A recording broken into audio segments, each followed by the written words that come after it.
Thank you, Taylor.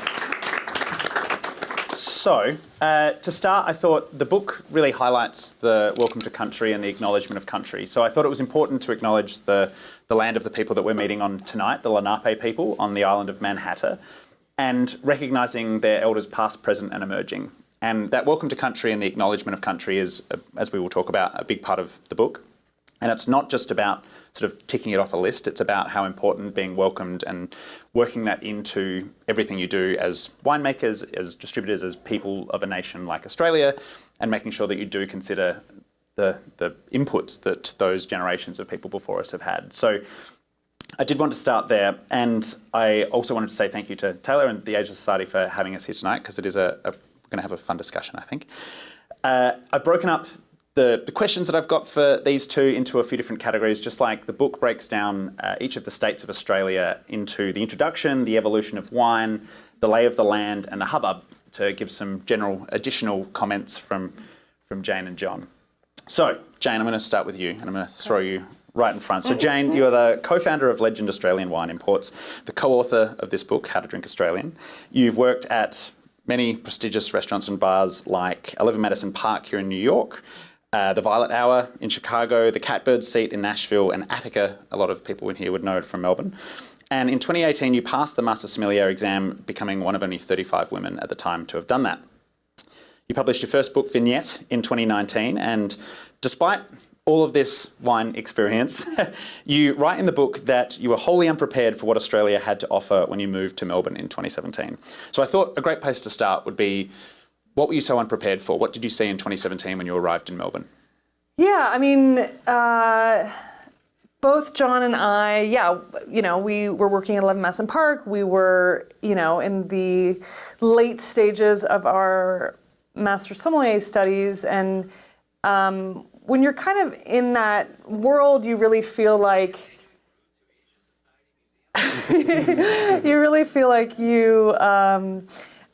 you know something about wine. And we realized when we moved to Australia that we really knew almost nothing about Australian wine, and sort of the overarching narrative that we'd been able to access was just really limited in terms of what actually was going on in Australia. So it was just eye-opening, and it made us feel kind of like wine beginners again, which in a way was really exciting. Like, there is so much to learn about the world of wine, and it feels like no matter how much you learn, there's something more, and that was really what Australia taught us from the get-go. Yeah, I know we talked out the back about just the idea of staying excited about wine is an important part of doing this. You can't enjoy something that you're not still learning new things, so it sounds exactly like that. Jonathan Ross, I don't want to leave you over there all on your own. So Jonathan Ross, you are the other half of Legend Australian Wine Imports and co-author of this fantastic book. You've been a part of award-winning wine team at 11 Madison Park as well, and you were the head sommelier from 2015. In Australia, you've been beverage director of the world-renowned Rockpool Group, and in 2017, you passed your Master Sommelier exam as well. You make your own wine under Micro Wines, which I'd love to get into. And in your bio at the start of the book, you talk about how you've had a lengthy career working with wine in the final moment of a bottle's life, consumed and enjoyed. And you go on to say sort of how you were awestruck, and sort of in a similar vein, what I'd love to understand is you talk about this idea of being an insider and an outsider when in publishing this book. So from what were you awestruck about, and from an insider's perspective, what have you seen from the people in Australia and what they think about their own wine industry? Well, I think from the awestruck perspective, and I guess maybe it dovetails into that, but you can spend your career studying the minutiae, the facts, the data points of production, of place, and I think when you work as a sommelier here in New York, that's kind of where your learning opportunities and kind of your point of reference sometimes starts and stops. I think we've both been able to make it seem like we've traveled the world through intense study and book work.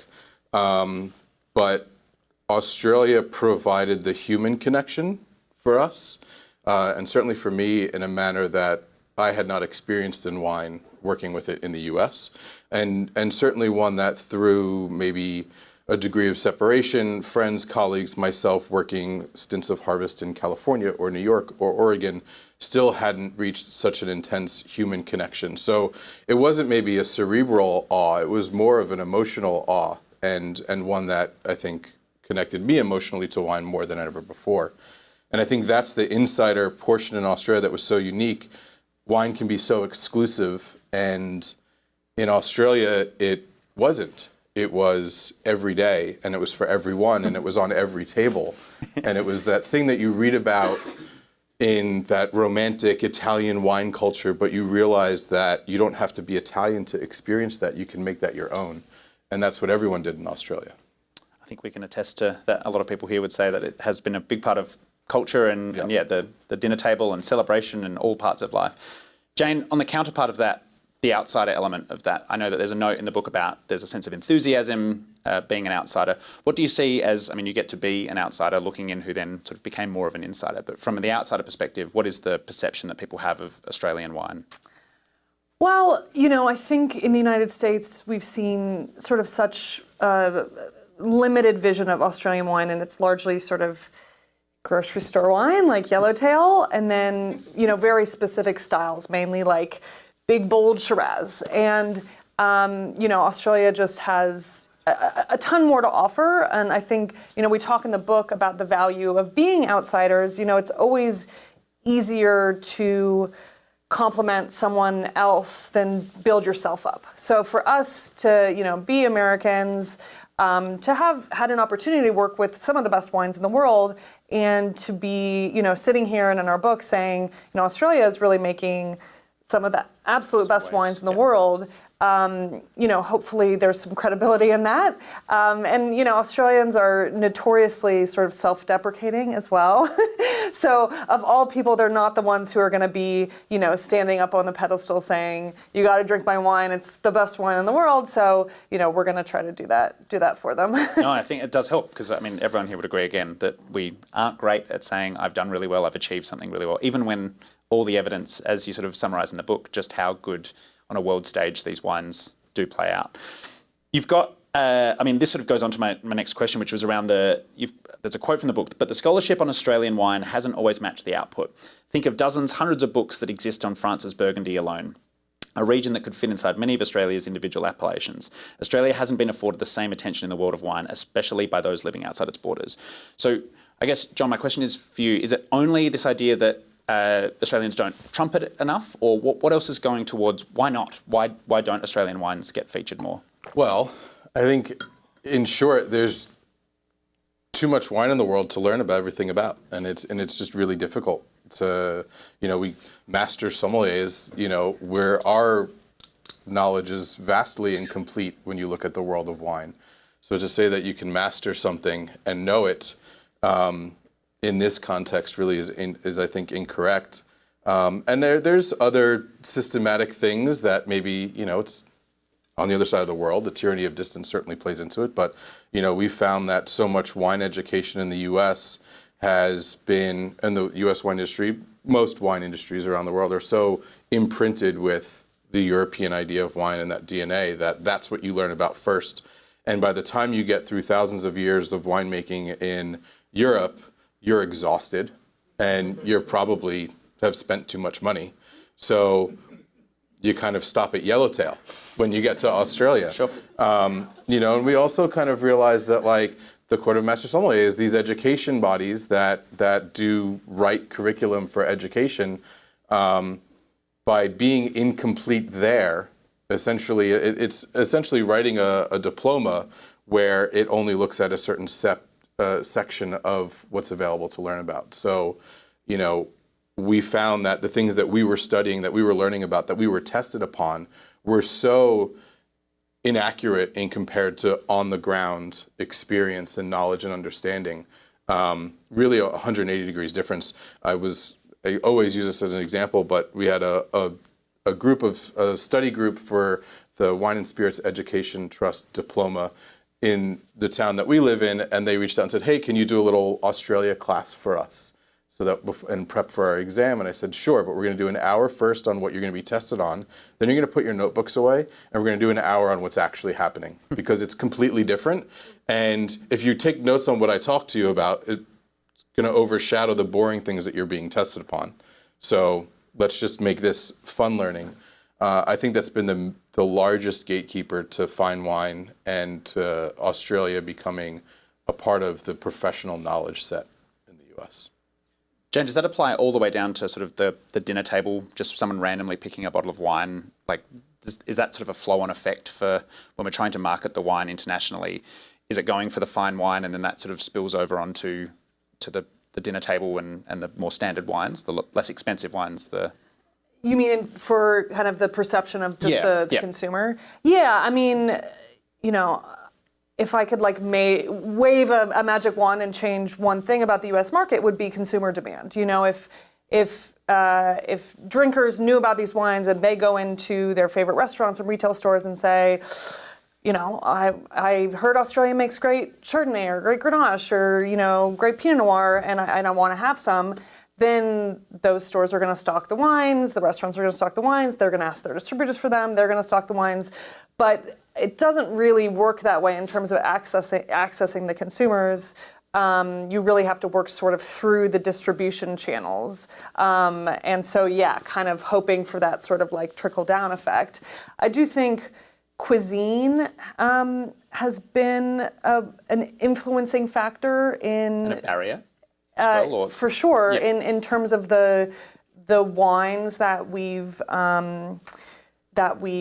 you know sort of have become prominent.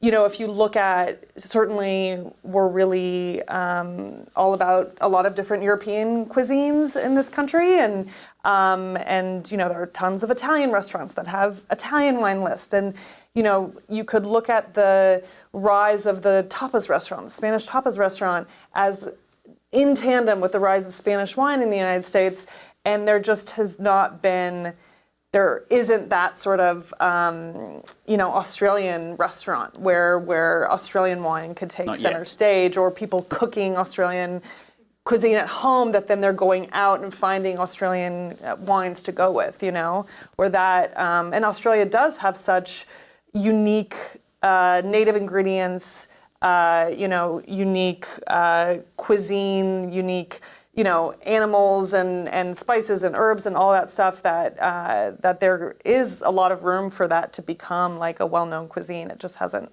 happened quite yet. Yeah, so it's a holistic, I mean, as you said, the Spanish idea of, it's part of food, it's part of culture. It's not just selling wine and not just saying we need to create demand in this one space. John, when it comes to, you've sort of referenced this idea of the European is the traditional way of learning wine, and it's referred to as the old world when it comes to wines compared to Australia's new world, despite the fact that Australia has, you know, is not a new world. It is a very, very, very old world with Australia's nation's first people. Do you want to talk, I know there's a big section in the book about how Australia's first people effectively got to Australia, and I think it sort of leads us nicely into talking about how they've influenced the land and then how winemaking relates to that. So do you want to talk a little bit about definitely. That? I will say, though, we keep talking about Australia's like put in the corner. That happens for almost every Southern Hemisphere country. It happens to be Southern Hemisphere. So while we have a bleeding heart for Australian wine because we've been there and lived there and worked there, the same could be said about Chile, about South Africa, about Argentina, and beyond. But yeah, I think to your point, you know, we have this division of old world and new world, but we say in the book that Australia is the oldest world in wine. It's home to the oldest geology on the planet, or earth-known materials to humans. The oldest mountain range on the surface of the earth is found in Australia, and it Do has. people know that? Yeah, so I had no idea before. It's the Paronga-rups. They're in Western Australia. They're formed about 1.2 billion years ago.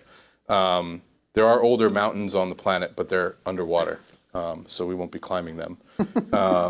What's nice is an older mountain's been weathered away, so it's an easy walk up, not really a climb. And yeah, I mean the human history in Australia is one of the oldest, with continued, you know, stories and language and traditions passed on, very much centered around the care of country and so on. and we realized that, in Australia you have, it is the Asian diaspora that kind of walked across land bridges during the last glacial period, or most of the glacialized parts of the world were in the northern hemisphere, lowering levels of water and allowed people to walk to Australia, a very long walk through southeastern Asia and into what we call Australia today. And it essentially two different, entry points. Papua New Guinea was essentially connected to Australia, and today is what's considered the Torres Strait, or Torres Strait Islanders, and that's kind of a made up of Vanuatu and the Solomon Islands and Fiji, and then what's considered, so when we talk about Australia's first people, we talk about Aboriginal Australians and Torres Strait Islanders, as they did arrive in different manners. But essentially we call it Arnhem Land, but it's, if you can visualize Australia, so on the right here, that's segue. the Torres, essentially across that point is what's called now the Torres Strait, but it was connected through a land bridge. And then a little bit over that purple part on top of the Northern Territory was also connected through land bridges. It's been proven that the entire circumference of Australia was fully inhabited, and not just inhabited, but humans were managing land and living across the entire continent about 45,000 years ago.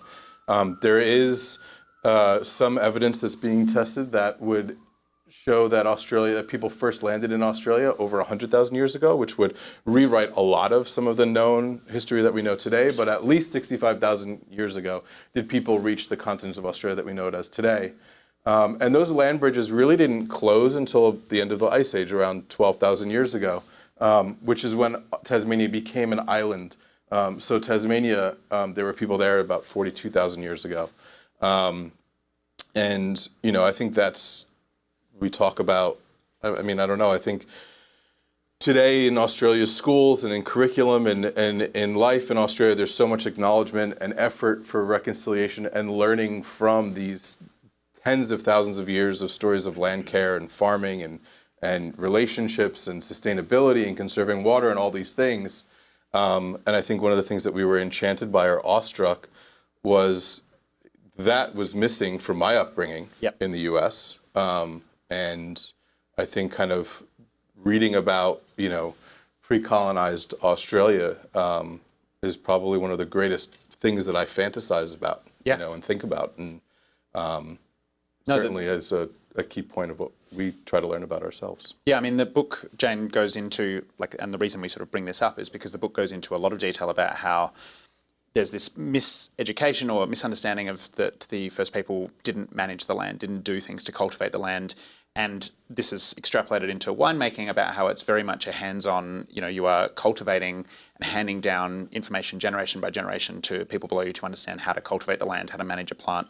Do you want to talk a little bit about how that has sort of the learnings that the industry has had in Australia from the First Nations people and sort of some of the correlations? Yeah, absolutely.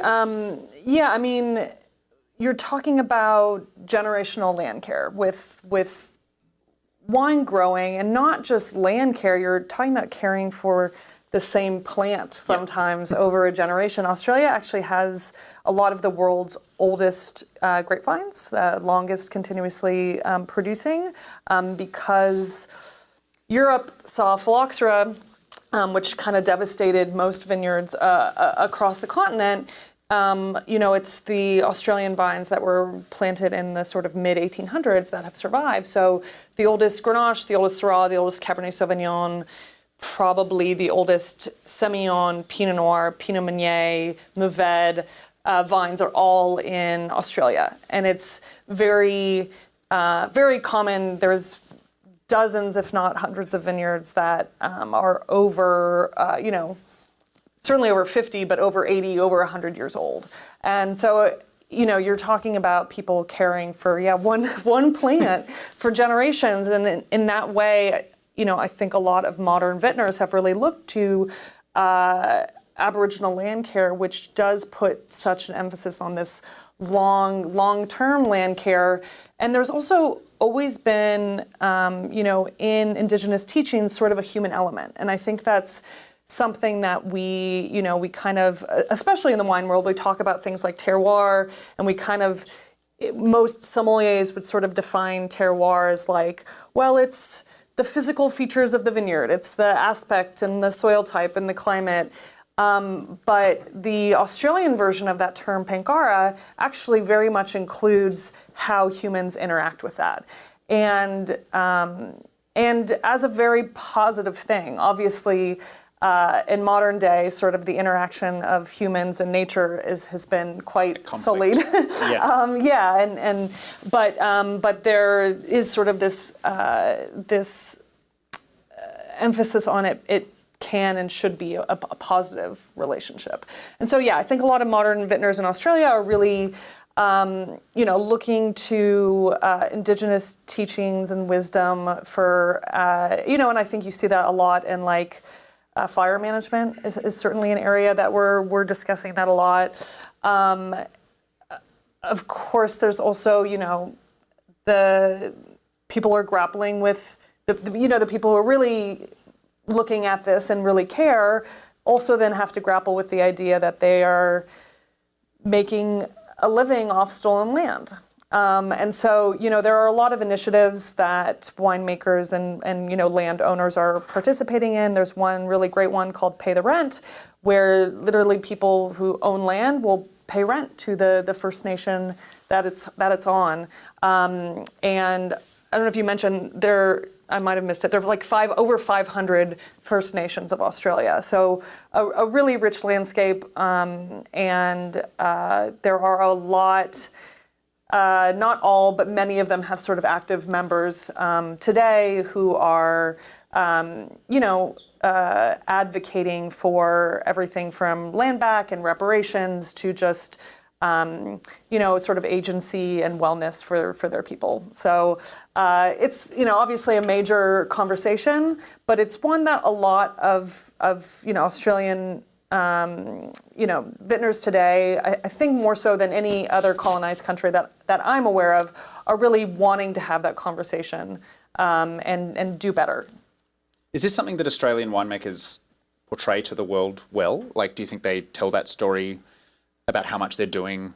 I realise there's always more that can be done, but they are sort of putting some effort into this. And as you're saying, it's one of the best in the world. Is that sort of a part of the story? And we were sort of talking about the First Nations people and how they tell stories and how that all sort of works into the narrative. I guess, John, do you think that's something that could be built into Australian wine when it comes to promoting themselves? Absolutely. I think it's not, the same thing for everyone. I think there's certainly producers that do a much better job than others. There's, so it's case by case, and some are, maybe they're putting land acknowledgements on their labels. Others are maybe making a greater financial investment, the way Jane mentioned. There's a lot of ways I think that people are going about doing it, but it's also, I think those who maybe are making the most progress are the ones that are able to take their own feelings and discomfort out of it because they realize it's not about them, and then they can actually make initiatives and decisions and progress in the space while not kind of being attached to how it makes them feel. You don't want to pat yourself on the back too much, Absolutely, yeah. I think if there's any place that Australians should be patting themselves on the back more is talking about labor conditions, farm worker pay and conditions and stuff like that, because that is truly, Australia has the best, the highest minimum wage of any wine producing country, the best healthcare, the best labor protections. And that's an area we, really talk about a lot in terms of, if you want to participate in sort of more ethical consumership in the wine industry, researching where it comes from. And I think farm workers are often a really forgotten part of the wine industry. Yep. And there are a lot of wine growing countries that have pretty poor general protections and practices when it comes to farm workers. So, and Australia is really the top of the pack in that respect, where they truly, I mean, any winemaker we work with, any winemaker we've talked to, they're working with a contractor. People are legally required to pay. It depends on the state a little bit, but it's typically like at least like $26 to $28 an hour. People have health care. They even get superannuation. Even if you're a temporary seasonal worker, you get superannuation, which some of you in this room would know, but it's basically kind of a 401k that your employer is required to pay into on top of your salary. That you don't have to fund. Yeah.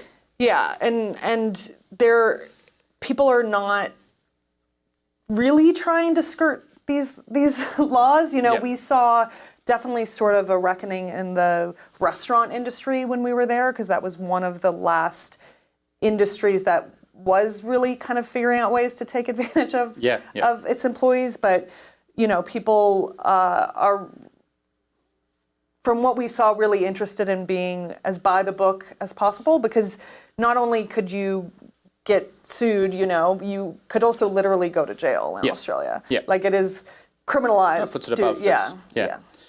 John, from I know I've got written here, Australia spans 33 degrees of latitude, which I did not know before this. But it means that it's one of the biggest wine regions that exists in the world. And we were just talking about, as you were saying, some wine regions and some wineries are doing things differently than others, and some are better than others. There is so much diversity. Are there some? There are some that are going to do things in traditional ways. They're going to follow traditional methods. They're going to have their ways they've done for 100 or 100 plus years. And then there are regions, as I understand, like Tasmania, for example, might be pushing the envelope and trying new things. How do you see those two? Do we see people hopping between those two? Do they go from one to the other? Or is there really some regions that it's well defined and clearly broken down? Yeah, I mean, all these yellow spots on the map are delimited wine regions. There's 65 of them. I think what we found that maybe is not so traditional in the wine world is so many of these regions and producers within them have eschewed any notion of tradition or formality, and they're looking at their land and their climate and their place, and they're saying, how do I conserve resources? How do I grow a balanced plant? Which plant should I plant? I think that's happening across all of the regions in some respect, where you're like, oh, that region must plant Cabernet because it's a wine region. And there's some regions where no, there's not Cabernet. There's random grapes that you've never heard of from Italy or Spain or Greece or whatnot. And I think that's happening in a lot of places. But in the same sense, like you mentioned, Tasmania is a great example where it's not making styles of wine that have been traditional Australian examples. So to be very brief about it, Riesling. We know Riesling here in the US to be fairly sweet in style. In Australia, the classic style is bone dry, rigid, lots of acidity. Sweetness in a wine is a complete winemaker's choice. It's not determined by the grape at all. So any grape can be as sweet or as dry as the winemaker deems it. You can have a Cabernet that's sweeter than Riesling based on residual sugar rather than letting it ferment to dryness. And so in colder places like Tasmania, where they have a natural higher level of acidity, they're pausing the fermentation a little earlier to allow for some residual sugar and create balance in the wine, the same way you would make a balanced daiquiri. You wouldn't just have lime juice, you'd have sugar in your daiquiri as well. But traditionally, Australian Riesling was always just lime juice. So I think it's all not necessarily just driven by experimentation for experimentation's sake. It's very much driven by where are we, how do we care for this land, how do we have a thriving, sustainable farm, and if that means we grow these grapes instead of this grape, then how do we still make that wine delicious at the end? Yeah, it's like a pretty wild idea that we learn this in the wine industry, like these are the noble grapes, and it's like 6 French grapes and 1 German grape, and it's like, these are the grapes that you can transplant, or is basically sort of the idea that Chardonnay is a noble grape and you can grow it well in so many places. And don't get me wrong, Chardonnay is a great grape, but like, you're going to have downstairs a Vermentino and a Nero d'Avola. These are Mediterranean grapes. Nero d'Avola is pretty much only grown in Sicily, but there's actually a bunch of it in Australia, and it's really great. And instead of just like, trying to fit, square peg in a round hole with these grapes, the Australians have really widened, the options and said, well, actually, what is going to be best for my site, even if it's not one of these, most common grapes. Yeah. Yeah. It sort of touched on what I was going to go into is Margaret River, for example, or the Barossa are well-known ones, and then there are some regions, like the Great Southern region, that might not be as well-known internationally or even regionally in Australia. What do you think they need to do? Are there some wines that you'd like to, you've just listed a few, but other sort of regions or wines or grapes or things that you'd like people to sort of know about a little bit more, that you're a bit excited about for the future of Australian wine? Yeah, I would probably focus on a few grapes and styles, just things that you actually could probably find. Yeah. One of my absolute favorite things coming out of Australia is Grenache, and there is a ton of great old vine Grenache, and people aren't charging a crazy premium for these old vines. We have a wine in our portfolio that's made from the third oldest Grenache vineyard in the world, and it retails just under $50. So here's an opportunity to really taste a piece of history. And they're just, they're the perfect sort of medium-bodied red wine where they're elegant and perfumed, have great structure, not too heavy, not too light. And there's just a lot of great, excellent Grenache at a bunch of great price points. I think you can find a lot of really great value. So Grenache would be one for me. Say Chardonnay. There's a ton of great Australian Chardonnay that really rivals the best Chardonnay that's being made in the world. I was judging a sommelier competition in Atlanta on Sunday, and it was top sommeliers from around the country, and we put an Adelaide Hills Chardonnay into the group for their blind tasting. And everyone called it Chardonnay. I think 2 people called it Sonoma Coast. The rest of the people called it Premier Cru, at least Burgundy. So people thought this was a very expensive, refined, the Chardonnays we consider sort of. It is. It's but it's these regions that we have accepted as making the best wine in the world, and Premier Cru Merceau. You're not getting that for under 100 retail? Yeah, 100 retail these days, if not more than that. And this wine was $48 retail. Amazing. It was the Murdoch Hill Tilbury Chardonnay. You're going to try 2 wines from Murdoch Hill downstairs. And then the third thing I would say is this conversation we've had about alternative grape varieties. We kind of hate that term because it's plays into the idea that there are these noble and these alternative, but you'll just find, great Assyrtiko and Vermentino and Picpoul and just a lot of really, really cool, delicious, interesting stuff. And I also always say, no one is trying to mass produce crappy Neradavola. Sure. You're also probably... Too much work Yeah, and there's not an audience for it, right? Where, I always, if you order the most obscure thing on a wine list, it's not going to be great 100% of the time, but at least that someone it really cares about that grape and that style. They're not just making it because they think they can make a buck off it because it's a famous grape, No, I love it. Yeah. I want to make sure that because we could keep talking about wine for a long time. I want to, if anyone has a question, you can put your hand up and there are some microphones. Wow, cool. Ooh. This is so we'll grab the first couple of questions. I have a bundle of questions that I will summarize. Yeah. One, as growing seasons and growing regions change with climate change, I'm wondering what additional varietals will we see in Australia? Will they, if they're being displaced from other world regions, will it change the output of this region? Is the genetic diversity of the varietals in Australia going to combat potential threats in the future? And then the last one is about markets. Because of the geography being closer to Asia, is it better positioned and is it already being more widely consumed in that region, the largest market in the world by population, than the old world wines? And my last thing is just that Yellowtail in the Caribbean retails at close to $30 US, which is many times what it retails here. So just John, do you want to? Yeah. So, no, those are all wonderful questions. Thank you. The diversity of grapes and one of the things we were blown away by in Australia, it was so much more diverse than a single country we'd experienced, right? In Italy, they're growing some French grapes, because they want to internationalize sales, or there's some regions where maybe there was a Bordeaux winemaker that went to Tuscany and said, oh, this coastal region's perfect for Cabernet. So it's a little bit of a novelty. In the U.S., we see some Mediterranean grapes planted in parts of California and so on, but our wine regions are so localized to very specific places. In Australia, the diversity of wine grapes is already, I think, very advanced and compared to the rest of the world. You don't see Spanish grapes planted in Italy or France, right? Like in Australia, there's regions where you can get Mencia, Tempranillo, Sangiovese, and Chardonnay from the same vineyard.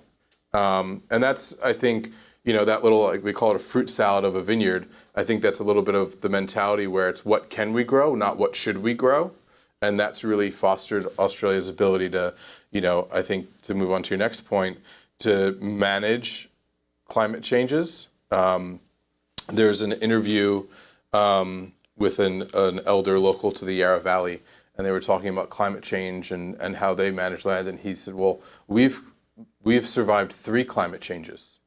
Speaking of the end of the ice age and that global warming period, so it's I think very much contextual, and it was kind of in the same conversation where they talked about how we think of boundaries and these limitations as very solid and immovable, but when you zoom out and look at something over 60,000 years of existence, every river has moved, every mountain has changed, and a boundary that we think of is actually quite fluid and the least permanent thing in our lives. So I think is how many Australians are looking at the wine industry today.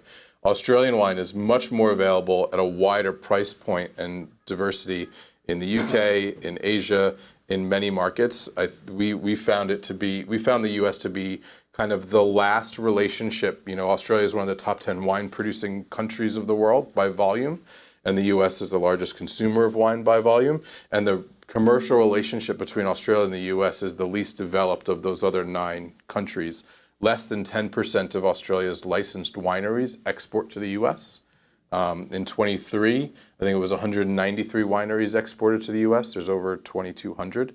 That relationship is not as stunted or as small, again, to the UK, to Asia, and so on. So that, for us, thinks there's drinking opportunity at great value for everyone here, is the plus side of that. I think we had, yeah. 2 questions. One, is there a native Australian grape? And the second question is, how did it come to be that you decided to actually go to Australia? That's a good question. Jane's made wine with native Australian fruit. I have made wine with native Australian fruit, but it is not a grape. I'll answer the second part first. I got a job offer in late 2016 to run the wine program at a.k.a. Someone I'd formerly worked with had moved to Australia, and he was the GM at this restaurant, a.k.a., which is one of the top restaurants in Australia. We've heard of it. And they needed a wine director, and we had a few. Wasn't even Zoom at the time; it was like Skype meetings, and they offered me the job. So we moved to Australia. And the chef I work for is actually originally Kiwi, originally from New Zealand, but he had really, sort of like, he'd been in Australia for, his whole adult life and had really been blown away by native Australian ingredients. And I think sometimes, like, to talk about that sort of outsider's eye, sometimes when it's, what you have or what you grow up with, you always are sort of thinking something else is cooler, like grass is always greener. Yeah. And that was the same for me, and versus like a lot of Australian sommeliers who would be like, yeah, Australian wine, but what about Jura? What about, all these like cool kid European regions? I'd be like, what about Australia? Like there's some really good stuff going on. And it was sort of the same with him with Australian native ingredients. So that is really what he championed at the restaurant. And so we had this big garden behind the restaurant, and where a lot of native Australian ingredients were planted, including these giant lily-pilly trees, which is like sort of this like little squishy sort of berry. And when I got to the restaurant, Ben was like, what do we do with all these? And I was like, we can try making wine with them. And so had this like little, like, I don't know, it was probably 50-liter sort of tank that we bought. And, you know, I would do sort of like manual punch downs every day because you have the cap of grapes after fermentation. And it actually turned out really, really delicious. But no, there isn't like a native Australian grape. But there are kind of native plants that you can ferment and turn into alcoholic beverages.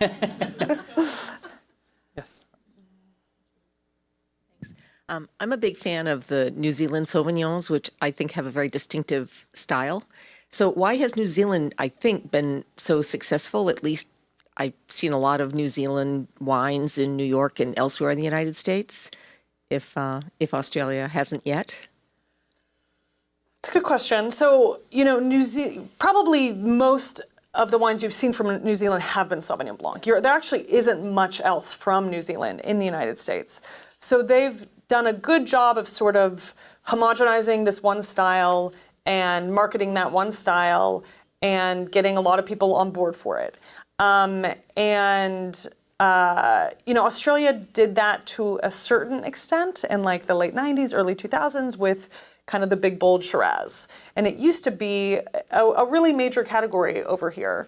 But I think, you know, there's always the risk when you put kind of all your eggs in one basket that basket breaks, and that's really what happened for a few reasons with Australian Shiraz, where it just kind of fell out of kind of mainstream popularity. I think also, I mean, you know, it depends on who's measuring that success, right? The 10 or 15 owners of the large land that make that style of Sauvignon Blanc see success, but there's a dozen other wine regions in other parts of either the North Island and so on that aren't seeing that success. So if you were to, I think there would be two very drastically different opinions in New Zealand of the success of New Zealand wine in the US, that it's been narrowed and distilled down to one style. Meanwhile, we've experienced incredible Italian grapes, we've Chardonnay, Pinot Noir, Riesling. There's so many amazing things in New Zealand that we don't see here just because it's the one-trick pony now. And that's maybe from a volume perspective and a financial perspective for a few, great. It's not, you know, there's not a lot of sustainability there when tastes change. Australia hit that a little bit harder when people didn't want sweetened alcoholic yellowtail. We've got time for one more question. So if there's anybody would like one more question or Final word. Final word. What are you doing I guess, is there much buzz about Australian wine in when you meet other sommeliers? You know, you mentioned you've just been at the Atlanta judging panel, and this Chardonnay Blue surprised people. But is anyone getting their credit card out and going? Wine in their bags. Is there people going, oh, you know, I'll take a case, thanks if you can get it over? Yeah. That's a great question, and you know, much to our chagrin, not as much as we would like. You know, it's like that. You know. Stuff like that happens all the time. People love the wines, and then they don't buy them, or if they buy them, they don't sell them. You know, and it sort of stems back to it's not a category that people are asking for. So it really does take an active, you know, we call it hand sell. So it's, you know, people are going to have to put that on their list and then make sure they actively sell it. But when they do, they'll be rewarded by, you know, selling someone a really a bottle that represents a lot of value, that's, you know, makes people really happy at a great price point, but it takes a more active sell than just buying something in a category that people are already asking for. So I think there are other markets where there's less competition or saturation, where there's more success because there's more opportunity. I always use the example, we've sold more wine in Alabama this year than we've sold in New York in 4 years, by a long shot. So, and that's no shot on New York or Alabama or whatnot, it's just the makeup of the market. You know, there's so much more competition here. So for a young business, I always say we bet our house on Australian wine, and so in order to preserve that, going into a market where there's a little bit more of an ease or access or opportunity makes sense for us. But I think the buzz, it takes a while. One of our producers said the maturation rate for a wine business to actually become profitable is like 7 years. We're not selling. It's not something that you can download and then consume and be done with it. It takes a long time to develop the consumer demand through a 3-tier distribution system in the U.S. So, as the Aussies say, we've got a lot of wood to chop, but it takes time. All right, so just before we finish up, because I'm going to be selfish, Jane, there is an opportunity, because I know you all want to get to tasting some wine, so I'm not going to hold you for too much longer, but really quickly, there is an opportunity for people to get some wine delivered directly to their homes. I'm just segueing to something that's very selfish, but we do have a wine club. Do you want to quickly... Yeah, we launched a wine club. It's called How to Drink Australian. We might get a QR code to pop up here, or if not, it's downstairs. It's on the back of your little booklet. For us... It's like a timeshare sales. Boom. There you go. Yeah, you've now sat through that bit. Yeah. We met Josh. I think I just randomly reached out to you. Yeah. And we kind of lamented that there wasn't an easier way to get Australian wine into people's hands. And for us, a lot of times we do feel very limited by what we can, because we legally can't sell a bottle of wine directly to you. We have to go through a distributor who then goes through a retailer or a restaurant. And so it felt like, we're doing this really hard work, as John was explaining, to influence the system. But we wanted to just be able to, put something together that we could, send right off to some people. So, legally, this doesn't. This is legal. This is not through our license, but we've made it work. And we're really might sell more if it was illegal. Yeah. Don't tell anybody. But we're excited to be able to curate these wine packs that we can send kind of directly out to people. If it takes off, we'll be able to get in American exclusives for the club that you can't buy anywhere else in the States. Well, and it's only wines that are, all the producers that we represent are producers whose number one market is the domestic market. They are independent, family-owned estate wineries that sell wine in Australia. It's not us going to the commercial bulk market and buying 10,000 liters of X and slapping a colorful label on it and saying, "Oh, this is one kind, blah blah blah." It's it's very much real Australian wine, authentic Australian wine. Awesome. Well, Jonathan Ross, Jane Lopes, I'd like to... Josh Pugh. Thank you very much. I'd like to have everyone... Thank you very much.